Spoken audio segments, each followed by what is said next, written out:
As it turns out, the episode was criticized for its handling of consent. Some viewers and critics felt the show went against its feminist tones by framing the lack of consent as spontaneous or fun, which critics argued dismissed the importance of consent in a loving relationship, especially the ending, which we'll get into.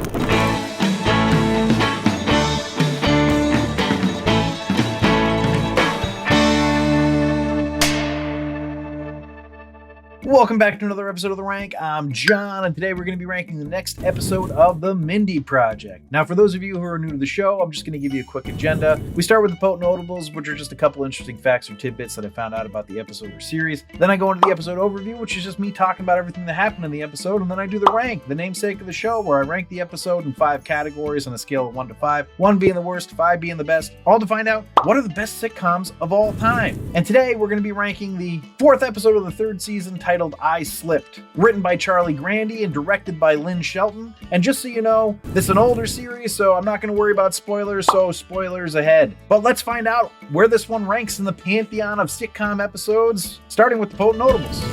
Potent Notables. So this 4th episode of the 3rd season aired Tuesday, October 7th, 2014. And I think we're starting to see the typical ratings plateau for Mindy as it slipped. See what I did there? 200,000 viewers to its kind of normal 2.2 million viewers. As it turns out, the episode was criticized for its handling of consent. Some viewers and critics felt the show went against its feminist tones by framing the lack of consent as spontaneous or fun, which critics argued dismissed the importance of consent in a loving relationship, especially the ending, which we'll get into. Now, in defense of the episode, Mindy said, "There are 9 of us in the writer's room, and if something is making us debate issues, or we are scared by it, a lot of times that means we should do it. Although it's taboo, it was so relatable to everyone in the room. We wanted to acknowledge that everybody deals with this, but nobody wants to talk about it." I don't know how I feel about that. I mean, I get it. Consent's still important.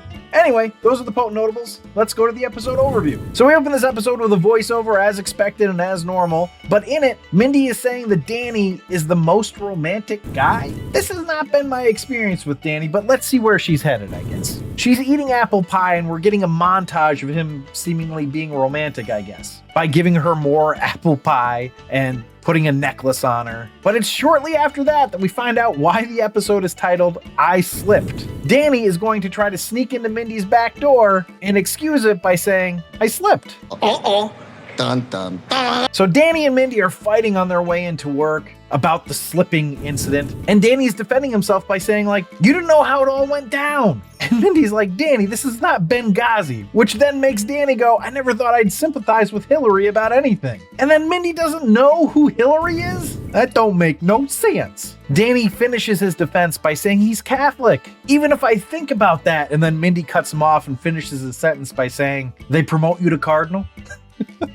Always fun to think about the priests being sexual predators. Is it? But the back and forth is working for me already, so that's a good sign. So we head over to the B story after that, which is all about Jeremy trying to repair his relationship with Peter, and as a result, his relationship with the entire staff. Specifically Tamra, because she's hashtag Team Peter. And turns out basically everybody is. Also, Jeremy. Really? He actually asks, "You're not still mad at me for dating Lauren, are you?" Dude, you stole the girlfriend of another doctor in your practice and continued to work with him. That's fucked up. And another news update in the show is that Morgan has become a nurse practitioner. He's upset because people didn't show up for his graduation, and you know what? I'm on his side on this one. That seems like a big deal for people to just ignore. Morgan says that Mindy told him that she'd never be one of those girls that ditches her best friend when she gets a boyfriend, and she's like, "I would never say that. That's all I've ever wanted is to abandon all my friends for a boyfriend." Oh, Mindy. So Mindy decides to go to Peter for advice on the Danny slipping topic. She opens it up by asking him if he's ever slipped, or she can even get it out, which maybe is not the best turn of phrase to use for this episode. He deadpans, "No, Danny's lying." He does eventually convince Mindy that Danny is full of shit, and this means that Mindy is now going to try to make Danny admit that he was lying. How will she do this? She's going to make Danny swear to God that he slipped. But Danny is actually going to die with the lie here. He says, "I don't want to involve God in this, it's just that my eyes are bad at night." She seemingly buys this lie. So she immediately takes him to an ophthalmologist friend of theirs, who is unexpectedly played by Randall Park. I wasn't expecting to see him. That was fun. Of course, the Dr. Randall Park guy is going to say, no, your vision is fine, Danny. And we find out that they dragged this poor guy in to administer the eye exam to Danny, taking him away from his 2-year-old's birthday party. Now, we can blame Danny and Mindy here, but really, Colin, Randall Park,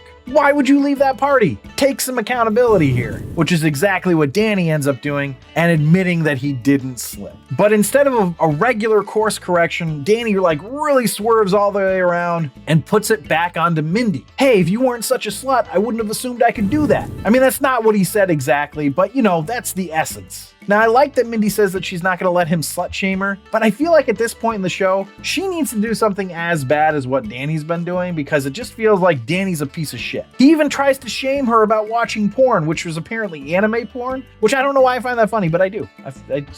I enjoy that Mindy would be watching anime porn. But what ends up happening is that Mindy starts feeling like maybe she's boring in the bedroom, which feels like the wrong direction, Mindy. But unfortunately, she's gonna get sex lessons from Peter, which feels like the wrong decision. But we're gonna head back to the B story now because Morgan is gonna walk into Jeremy's office and see him playing the banjo and being a sad sack. So Morgan's gonna be like, hey, do you wanna go out for a meal? Basically a pity meal. And Jeremy's all excited about it. You really wanna go out to dinner with me? Morgan excitedly tells Jeremy, I know the perfect place. The waitresses wear hockey jerseys and nothing else. And then Jeremy, who's still all happy to be invited out, goes, I'll pick a place. So we go from that moment straight to Peter miming sexual positions with a skeleton. Where he did eventually get me was when he puts the skeleton's legs over his shoulders and says, I call this one the necktie. And then he moves the skeleton down a bit and he says, let it drop. It's an ascot. Oh my goodness. But unfortunately, Mindy is going to break down and decide to let Danny enter the back door. She's worried about losing him if she doesn't because he's a great boyfriend. So in the next scene, what we see is Mindy apologizing to Morgan. And I'm thinking,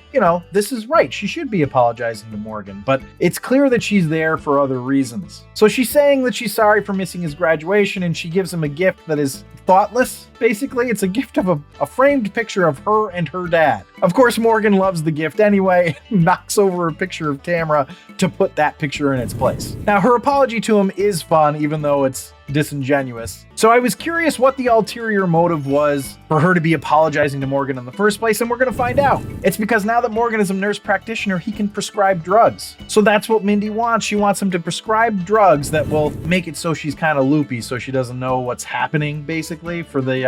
Well, you get the idea. Now, Morgan is hesitant, but of course ends up agreeing to give her the medicine. But we're going to head back to Danny's apartment. He's watching the History Channel as Mindy comes in lingerie. She's clearly trying to seduce him, doing the things that he wants. She even brings out some scotch and takes a sip. Now, the joke here is obvious. We all know that she's not going to like it when she sips it. But what got me is when she finishes spitting it out, she says, yuck. She's really trying to appeal to him by pretending to like everything he likes. It's a weird plan, but it does lead to Danny saying, I don't need you to be freaky deaky in the bedroom. He says they're comfortable together, like an old shoe, and he likes that. And of course, Mindy does not want to be called an old shoe, so this convinces her to take the sedative so that she can be unaware as he goes spelunking. But we're not going to see the effects of that decision right away. First, we're going to visit Morgan and Jeremy at their dinner date. But we find out really quickly that Morgan has tricked Jeremy. He's invited Peter to the same dinner. He's parent trapping them. He's going to stay there and mediate their differences until Mindy texts. And she's texting him about the sedative, right?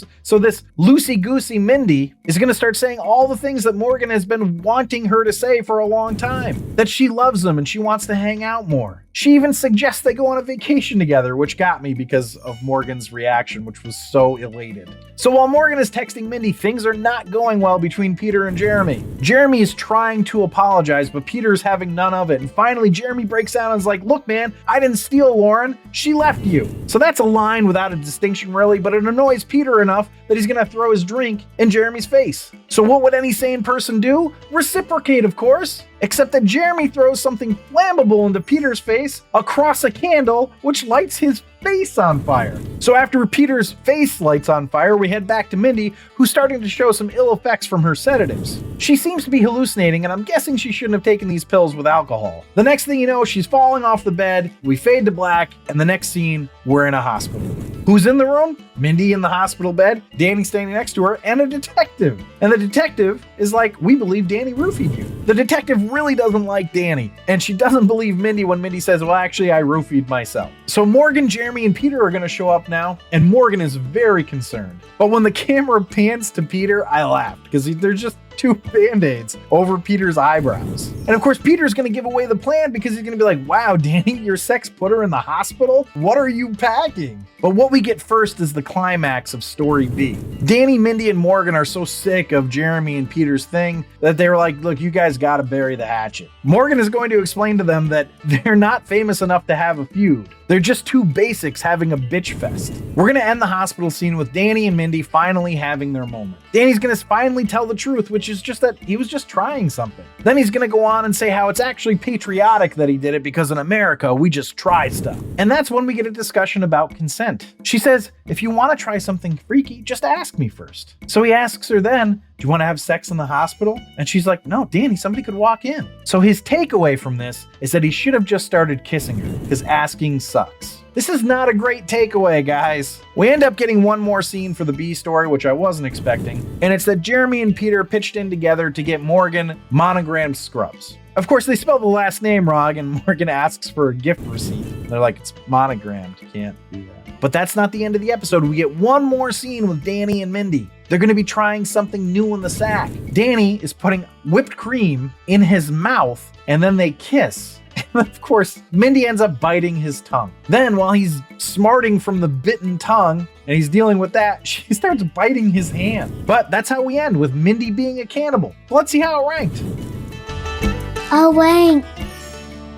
So the rank is where I rank the episode based on 5 categories: story, acting, dialogue, episode coherence, and character relatability. We're ranking on a scale of 1 to 5, 1 being the worst, 5 being the best. And then I have a laugh counter where I tally up the amount of times the episode made me laugh out loud. 1 point per laugh out loud gets added to the score. But before I dive into the rankings, I just want to say, if you're enjoying this episode, please leave a like down below. It really does help me out. But without further ado, let's dive into the rankings here. The first category is story. So the story is sort of up and down for me here. I enjoyed the relationship dynamic of it and everything, and I do think that it's a relatable discussion. So from that standpoint, I did give it a 3.5. So let's go to acting. So I thought the acting was really good in this. Chris Messina was really good. Mindy was really good. I don't necessarily like the way that they made their characters go at the end here with consent, but I still thought it was effective and kind of honest. I think the only thing that keeps it from being a perfect score is, Ed Weeks being a sad sack. It wasn't good enough for me to give this a 5. I gave it a 4.5. So let's go to dialogue. So the show is really funny. It always is. But I have to say this episode feels a little problematic sometimes. Like, why is it always seemingly on Mindy to cave to Danny's desires? And you might say, but she doesn't in the end. But that's because Danny says he doesn't want that. It's not because Mindy stopped it. Like, does Mindy have any agency here? And consent is important. And I'm not saying that there's no room for comedy around it. This just felt a little cavalier. Maybe it's just me. Maybe I'm too woke. I don't know. Either way, because of that, I decided to go a little bit lower. I gave it a 2.75. Well, let's go to the next category, which is episode coherence. I think the only problem I'm really having is that Danny just keeps being a dick, and I just don't know what they're going for here. Other than that, coherence is really kind of perfect. I just wish that we were doing a different arc with Danny. If he's such a great boyfriend, then show him being a great boyfriend sometimes. Either way, I ended up giving it a 4. So let's go to character relatability. Now, for character relatability, obviously I had an issue with the consent stuff, but I do understand the emotions that we're talking about here. Like, what they're saying here is relatable.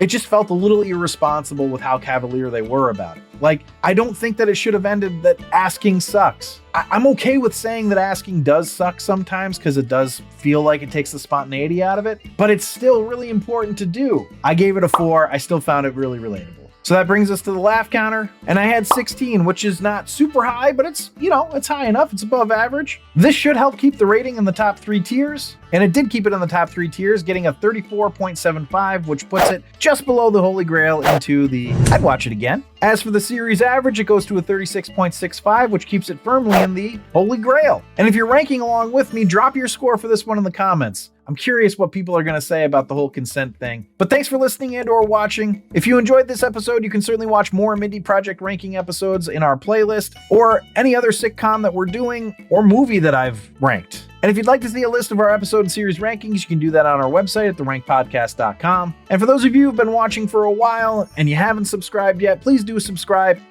Actually, for anybody, please subscribe if you're enjoying the episodes. Also, please don't be afraid to comment in the comment section or shoot me an email if you want to talk to me directly at john@therankedpodcast.com, where you can send me your comments, questions, or suggestions. I'll be happy to reply. If you really want to support the show monetarily, you can do so at Patreon, patreon.com/therankedpodcast, where you can get access to all of our archived episodes. But I will leave you with this. Why did Danny end up in the hospital after putting whipped cream on his dick? Because Mindy slipped.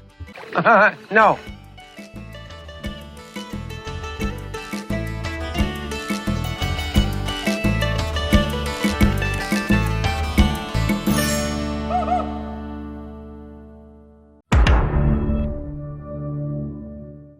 This should keep the Cut! This should help keep Cut! This should help keep this man. Cut! Take 3. This should help keep the rating. That's okay. Take your time.